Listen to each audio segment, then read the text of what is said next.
सभी संविधान के प्रहरियों का, समाज के प्रहरियों का, व्यक्ति के अधिकारों के प्रहरियों को सबको नमन करता हूँ, सबका अभिवादन करता हूँ।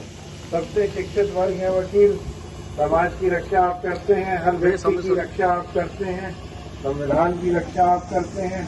स्वतंत्रता संग्राम की लड़ाई वकीलों ने जितनी लड़ी और जितने लोग जेल गए, जो बलिदान किया, वो शब्दों में बयान नहीं किया जा सकता। हमारे प्रथम राष्ट्रपति राजेंद्र प्रसाद जी भी वकील थे, बाबा साहब भीमराव अम्बेडकर जी भी थे, हमारे सरदार पटेल भी वकील थे, लाला लाजपत राय भी वकील थे, पंडित मालवीय, सारे वकीलों का स्वतंत्रता संग्राम में और देश के निर्माण में जो योगदान है, वो योगदान को शब्दों में बयान नहीं किया जा सकता। यहाँ पे उपस्थित सभी लोगों का पुनः नमन करता हूँ, वंदन करता हूँ, अभिनंदन करता हूँ। जैसा मैंने कहा, मुझे खुद भी अधिवक्ता हूँ, तो अधिवक्ताओं के बीच आके अपनापन लगता है, एक अपने परिवार ऐसा लगता है, यहाँ पे लगता है अपने परिवार के बीच में आया हूँ। आके कुछ चीजें नोट कर रहा था। एक तो सबसे पहले मैं बातें कर लेता हूँ क्या होना चाहिए। 1 लाख रुपया जिस मंदिर में मैं गया था, इस मंदिर को कल मैं उसके रूप में दूंगा, ताकि सत्संग भवन और मंदिर का जो जीर्णोद्धार हो सकता है वो तुरंत हो जाए। 10 लाख रुपया यहाँ के आपके कैंपस के लिए, चाहे उसको अध्यक्ष जी आप रोड में लगाना चाहें या पानी के लिए जो आपकी व्यवस्था के लिए करना चाहें, तो मैं आपको विधायक निधि से कल ही मैं ट्रांसफर करा दूंगा। कार्यक्रम का आप मुझे दे दीजिएगा, वो 10 लाख रुपया मैं दे दूंगा। अभी हमारे पार्षद भी कह रहे थे ओपन एयर जिम, तो इस हफ्ते तक कोई जगह बता दीजिएगा, ओपन एयर जिम की मैं इसमें स्थापना करा दूंगा। पानी जल बहुत इम्पोर्टेंट होता है, जल की जो आप व्यवस्था कराएंगे, मैं एक सबमर्सिबल और एक हैंडपंप ये मैं 1 हफ्ते के अंदर लगवा दूंगा आप लोगों के यहाँ, ये लग जाएगा। कंप्यूटर की बात कर रहे थे, 5 कंप्यूटर मैं अभी उपलब्ध आपको करा दूंगा 1 हफ्ते में, बाकी आप जितना चाहिए बताइएगा, उसको आगे देखा जाएगा। बिजली लाइट की बात है, लाइट लगवा दूंगा, सीएम साहब से भी बात कर लूंगा, नहीं तो लाइट में सोलर लाइट अपने यहाँ से ही लगवा दूंगा। ड्रेनेज एक समस्या है, ड्रेनेज का मैं देखता हूँ क्या चीज गई हुई है, क्या इसका तो प्रोजेक्ट क्या हुआ है, क्या कहाँ पे गया हुआ है, उसको मैं फॉलो अप कराऊंगा। और मेरा प्रयास रहेगा कि जल्दी से ही ड्रेनेज की बरसात आने से पहले ड्रेनेज की कुछ व्यवस्था हो जाए, क्योंकि सरोजनी नगर मैंने देखा है बड़ा ही लो लाइंग एरिया है, यहाँ पे बड़ी समस्या रहती है, जल भराव की समस्या बहुत गंभीर रहती है। पिछली बार जब जल भराव हुआ था तो हमने लगातार नगर निगम से टाई अप करके कम से कम 20 पंप चलवाए, 24 घंटे चलवाए, जब बरसात में प्रयास किया कि कम से कम असुविधा हो। उसके बाद मास्टर प्लान बनाने के लिए बहुत बड़ी गोष्ठी करी, सारे लोगों को, विशेषज्ञों को बुलाया, उनकी राय ली। अब सरकार से मेरा प्रयास है, सरकार ने उसमें कमेटी भी बनाई है कि जल्दी से मास्टर प्लान बन जाए, ताकि सरोजनी नगर में आने वाले वर्षों में जल भराव ना हो, क्योंकि एक बहुत बड़ा प्रोजेक्ट है, इसको मैं एक बहुत डे टू डे बेसिस पे ले रहा हूँ। मैं चाहता हूँ कि आने वाले 1-2 साल में ये समस्या बिल्कुल खत्म हो जाए। जो समस्याएं हैं मैंने देख ली हैं, बेंच वगैरह की व्यवस्था है, बहुत छोटी व्यवस्था है, मैं करा दूंगा। या अधिवक्ताओं आप लोगों को एक चीज से आश्वस्त करता हूँ, आपकी जो समस्याएं हैं वो मुझे अपनी समस्याएं लगती हैं, क्योंकि मैं भी सुप्रीम कोर्ट पे जाता हूँ, जितनी भीड़ यहाँ रहती है उतनी वहाँ पे भी रहती है, हाईकोर्ट भी जाता हूँ तो देखता हूँ, इसलिए। और मेरे परिवार में तो मेरे बड़ी बहन जो है वो भी आईएएस में थी, इस्तीफा देके वकालत कर रही है, बड़े बहनों ही आईपीएस अधिकारी थे, वो भी वकालत कर रहे हैं। तो वकालत तो ये तो पेशा, मेरे फादर इन लॉ जो हैं वो भी वकील थे, तो इससे नोबल कोई व्यवसाय नहीं है, ये तो समाज सेवा का कार्य है। आप समाज की सेवा करते हैं, 24 घंटे करते हैं। और पुलिस हुई, अस्पताल हुआ, वकील हुआ, जब आदमी परेशानी में होता है तो यही लोग दिखाई पड़ते हैं, उस समय आपको सबसे महत्वपूर्ण रोल आप अदा करते हैं। एक आदमी को मान लीजिए कोई निर्दोष फंसा हुआ, उसे समझ में नहीं आता कहाँ जाए, तो उस समय जो आप भगवान के रूप में आप उसकी मदद करते हैं, उसके लिए आप सबका हृदय से आभार व्यक्त करता हूँ। सरोजनी नगर की जनता बहुत प्रसन्न है अपनी बार से, अपने वकीलों से मेरे पास लोग आते रहते हैं और हमेशा बताते हैं। मैं देखता हूँ कि कभी कोई समस्या रही, मैंने किसी का नाम बताया या अध्यक्ष जी के पास भेजा या जहाँ भेजा, आपने उसकी समस्या का निस्तारण किया, उसके लिए कंप्लेंट ड्राफ्ट कराई, उसकी एप्लीकेशन ड्राफ्ट कराई, उसके लिए मुकदमा निशुल्क, मैंने देखा कितने मुकदमे आप लोगों ने निशुल्क लड़े, उसके लिए हृदय से आप लोगों का बहुत आभार व्यक्त करता हूँ। हमारी सरकार, योगी आदित्यनाथ जी की सरकार बहुत ज्यादा प्रतिबद्ध है। मैं अभी इसीलिए जो बजट जिस पे चर्चा चल रही है, मुझे अभी बजट पे भाषण भी देना है, अभी 6 बजे से मेरा भाषण भी है बजट पे। और न्याय के ही संबंध में मैं खाली थोड़ा सा बताना चाहूंगा कि योगी सरकार ने इसी बजट में 1,500 करोड़ रुपए की व्यवस्था करी है। वकीलों की निधि से रिलेटेड हो, चाहे कल्याण निधि न्यासी के लिए पैसा हो, चाहे अधिवक्ताओं के चेंबर के लिए 20 करोड़ दिया हो, चाहे न्यायालयों की सुरक्षा के CCTV इत्यादि के लिए 100 करोड़ दिया हो, चाहे भवन निर्माण के लिए पैसा दिया हो, चाहे नवसृजित जनपदों में पायलट प्रोजेक्ट के आधार पर न्यायालय परिसर में निर्माण हेतु 700 करोड़ रुपया दिया हो। तो योगी सरकार भी बहुत ज्यादा संवेदनशील है और बहुत ज्यादा वकीलों के लिए और अधिवक्ताओं के लिए चाहती है क्या कर दिया जाए। हमारे मुख्यमंत्री योगी आदित्यनाथ जी ने मैंने कुछ ही व्यवस्थाएं बताई। इस बार का बजट है जिसमें हम लोग चर्चा कर रहे हैं, लगभग 1500 करोड़ खाली अधिवक्ताओं के लिए इस बार से अलग व्यवस्था की गई है।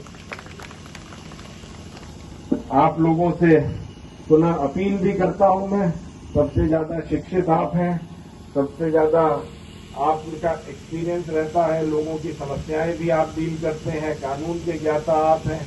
आपको युवाओं को प्रेरित करना है। आने वाला समय, आने वाला हिंदुस्तान, हमारा उत्तर प्रदेश इन युवाओं के कंधे पे रहेगा। युवाओं को अच्छी शिक्षा देना, कानून की शिक्षा देना तो बहुत महत्वपूर्ण है। मैंने सुप्रीम कोर्ट में एक PIL भी दाखिल कर रखी है, अगले महीने उसकी सुनवाई होगी। मैंने उसमें यही डाला है कि कानून की पढ़ाई इंटरमीडिएट में मैंडेटरी होनी चाहिए। बच्चा ग्रेजुएशन जाने से पहले बेसिक कानून की पढ़ाई करके तब जाए।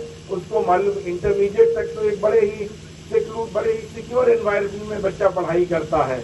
उसको जब वो यूनिवर्सिटी में जाता है उसको पता होना चाहिए बेसिक अपराध क्या है, बेसिक समस्याएं क्या हैं, उसके अधिकार क्या हैं। उसको पता होना चाहिए मोटरसाइकिल बिना हेलमेट पहन के चला रहे हो या ट्रिपलिंग कर रहे हो, या कभी आपने जो बच्चों में एक जोश सा रहता है कानून को थोड़ा सा एक मन में रहता है कि हम करके निकल सकते हैं। लेकिन आज की टाइम में ऐसा समय नहीं रह गया। हर जगह CCTV लगे हुए हैं। बच्चे हमारे, नया युवा जो है हमारा, हर समय मॉनिटर हो रहा है। मोबाइल फोन उसके पास है, उसकी हर समय लोकेशन चल रही है, हर समय कैमरे में आ जाता है। तो उसको कानून पता होना चाहिए कि आपने यदि कोई कॉपीराइट एक्ट का वायलेशन किया आपको क्या समस्या आ सकती है। आपने यदि NDPS एक्ट का वायलेशन किया, आजकल छोटी छोटी दुकानों में कोई ऐसे दिखने की शिकायतें आती हैं। आपको पता होना चाहिए कि यदि आपने रख लिया, ये कोई मजाक नहीं है, आपका करियर खत्म हो सकता है और लेकिन बचने की गुंजाइश नहीं। आपको मालूम होना चाहिए साइबर क्राइम क्या है, आपको मालूम होना चाहिए गलती से आपने कोई इंडिसेंट सा व्हाट्सएप मैसेज फॉरवर्ड कर दिया। एक मैं पूछना चाहूंगा, बहुत लोगों को धाराएं नहीं मालूम होंगी, स्टॉकिंग की धारा क्या है, किसी को आप फोन कर रहे हैं लगातार, क्या धारा, युवा को ये चीजें मालूम होनी चाहिए। इसलिए मैंने सुप्रीम कोर्ट में PIL दाखिल करी है कि ये मैंडेटरी होनी चाहिए। जैसे एनवायरनमेंट की पढ़ाई मैंडेटरी है ग्रेजुएशन में, वैसे ही कानून की पढ़ाई बेसिक चैप्टर्स मैंडेटरी होने चाहिए। बच्चों को उनके अधिकार पता हो, बच्चों को क्राइम पता हो और उसकी सजाएं पता हो, ताकि बच्चे ये गलतियां ना करें। हमारे युवा को हमें आगे लेके जाना है।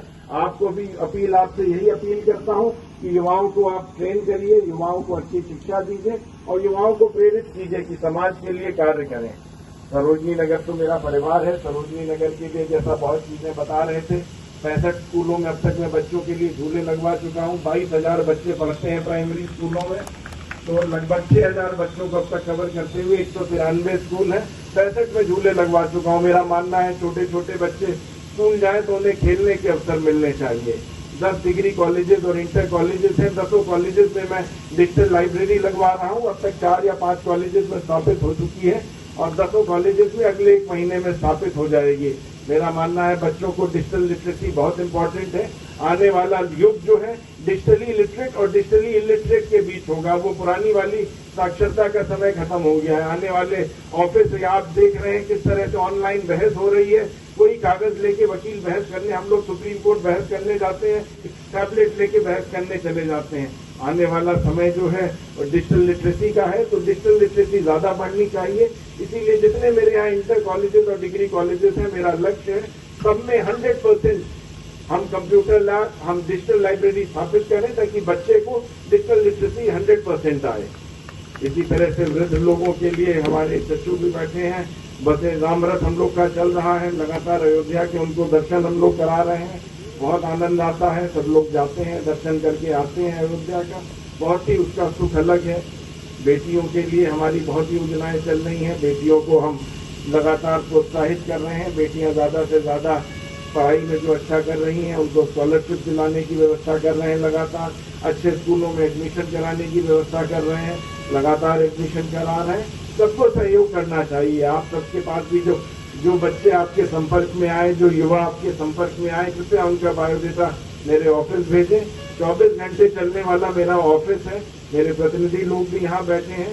जो भी आपकी समस्या होगी उसको आप जरूर बताएं। वो समस्या हमारी अपनी समस्या है, वो आपके बताने के बाद वो समस्या हमारी समस्या हो जाती है, वो आपकी समस्या नहीं रहती। उसको हम लोग 24 घंटे 365 दिन उस समस्या को फॉलो अप करते हैं, जब तक उसका हम लोग निदान नहीं कर लेते। आप लोगों ने बहुत स्नेह दिया, आप लोगों ने मुझे इतने प्यार से बुलाया है, उसके लिए हृदय से आभारी हूँ। चुनाव में आप लोगों ने इतना विश्वास व्यक्त किया, उसके लिए हृदय से बहुत आभारी हूँ। और एक बार पुनः अपील आपसे यही करूंगा कि सबसे ज्यादा शिक्षित लोग हैं। आज देखिए वकालत की पढ़ाई का कितना क्रेज बढ़ रहा है। 1400 से ज्यादा लॉ कॉलेजेस और यूनिवर्सिटीज आज पूरे हिंदुस्तान में है, लगातार बढ़ता जा रहा है। तो हम लोगों के इसको व्यवसाय को, पेशे को, इसको दोनों चीज कहना गलत है वैसे तो मेरे लिए। ये इतना नोबल प्रोफेशन है, इतना नोबल प्रोफेशन है कि हमको इसका झंडा और ऊंचा ले जाना है, हमें इसके मानक और ऊंचे करने हैं और हमको एक उदाहरण के रूप में समाज में रहना है। जब आप ये काली ड्रेस पहन के हम लोग जाते हैं, पूरा समाज देखता है। जब पुलिस वाला वर्दी पहन के जाता है, पूरा समाज देखता है और हमसे अपेक्षा करता है कि हमारा व्यवहार और हमारा कार्य सबसे उत्कृष्ट होगा। तो हमें उसकी सोच पे, हमें उसकी अपेक्षाओं पे खरा उतरना है और हमें निरंतर प्रयास करना है। इसी के साथ अपनी वाणी को विराम देता हूँ। मुझे अभी हाउस वापस जाना है, अभी अभिभाषण भी है और मैं आपके लिए 24 घंटे अवेलेबल हूँ। मेरे फोन नंबर अवेलेबल हो, कभी कुछ भी होगा कृपया आप लोग आइए, बताइए। हृदय से आभार। Thank you so much.